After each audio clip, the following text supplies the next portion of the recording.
As America begins to reopen, people across city neighborhoods express appreciation for healthcare workers braving hospitals to treat COVID-19. Similar to the firefighters who sacrificed their lives during 9/11, frontline healthcare workers have become the symbolic heroes of the moment. But for many American healthcare providers, this time is unprecedented in terms of the ways in which our lives are threatened. Nurses expressed appreciation regarding the community responses, but also felt a lot of stigma as potential disease carriers. The public kept saying, "Oh, nurses are heroes, doctors are heroes, they're doing so much for us." You're out in the scrubs and they're like, "They're contaminated, get them away. They're infectious." We keep indoors. When we do dare to venture out, we are cautious. Our neighbors smile, but in their eyes is reserve, suspicion. They keep their distance as we do ours, in mute accord. As we descend the downward slope of COVID-19, our public displays of appreciation for our healthcare workers also seem to be going down. Even though these people have become the heroes of the movement, they deserve to be heroes every day. Because whether or not we're in a pandemic, we need healthcare workers. However, it's important to remember that these heroes are human, and they're scared just like we are. So, articles from the Intelligencer's Diary of a Hospital are woven with articles from the Washington Post and the New Yorker to create a program dedicated to all of our healthcare workers. Because they deserve recognition, whether or not we think we need them. From the moment he wakes up, Peter Shearer, the chief medical officer at Mount Sinai Hospital in Brooklyn, spends his day thinking about coronavirus. Like every other hospital in the city, Shearer's ER and ICU are now inundated with COVID-positive patients. Shearer knows this is only the beginning, and so he and his Mount Sinai colleagues have agreed to keep us updated on life inside the hospital. This is the first dispatch. The number of very sick COVID patients coming in is scary. We have 220 beds, and we've planned to surge up to 240, 260. The patients are sick. We probably now have 5 COVID deaths a day or more. Everybody's so weak and they're barely breathing. It was a really sudden ramp up with increasing numbers of patients. They were sick and getting admitted, and beds were filling up, and patients were just crashing on the floor. There are days I'm convinced I'm gonna get it and I'm gonna die. But I think that's just more emotional than scientific. Let me pull up my mortality report from yesterday. I haven't seen it yet.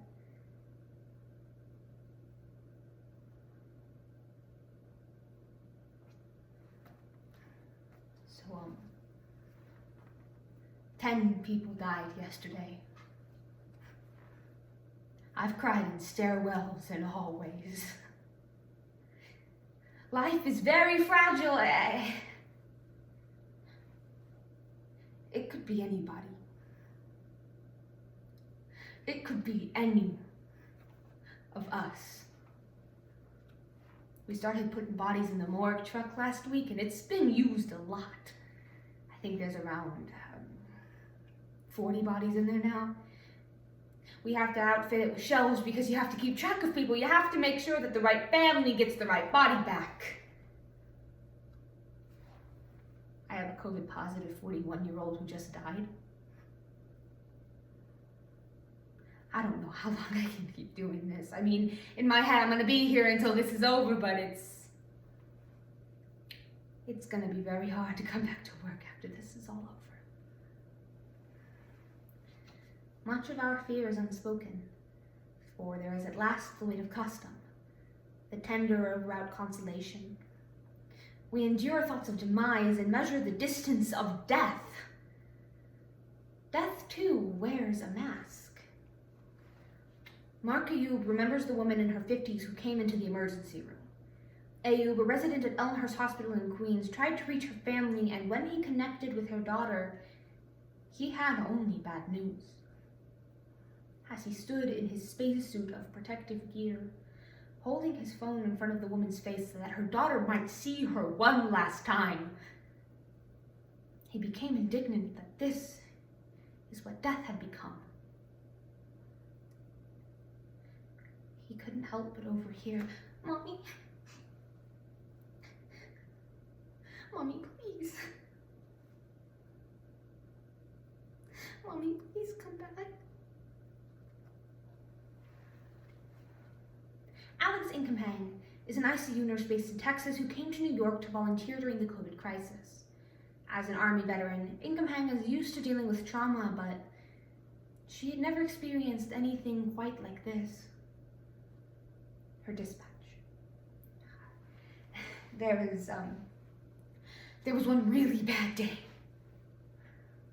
April 12th. We were trying to keep this one patient alive who'd been dying all night. And then she was coding. We made it a short code not to be cruel. And then her next door neighbor coded. I run in and I take over chest compressions. In the hospital, they'll bring in a tripod and put an iPad on it so that the family might see the patient.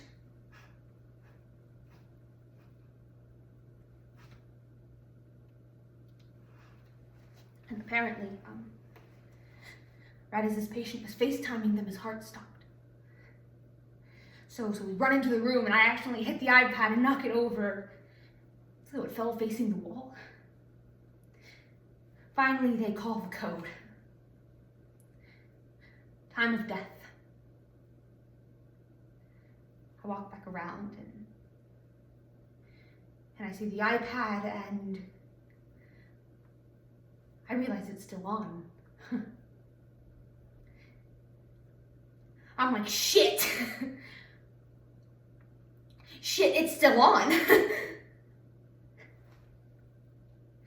Then the doctor sees, and then he comes over and gives them the bad news. And I just hear him screaming and wailing over FaceTime. When I go into these rooms, I'm thinking, am I the last face these patients are seeing? I'm sorry, it's me. I found myself asking God to forgive me.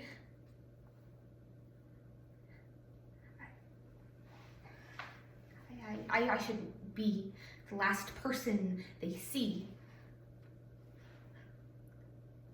The worst night I had was in the emergency room. I intubated one person and then I look to my left and I see this woman. And I hear her breathing. And I think she's next. So I get to the head of the bed and I'm getting ready as she's in cardiac arrest and I'm so taken aback that she had these stunning blue eyes. And I'm thinking to myself, she's looking at me and I'm looking at her and this is it. And her eyes should have been looking at her husband or her kids and I intubated her and she didn't make it. There was another patient. I walk into the room and she says, please help me. And the next day I went to her code too. I don't want to play God.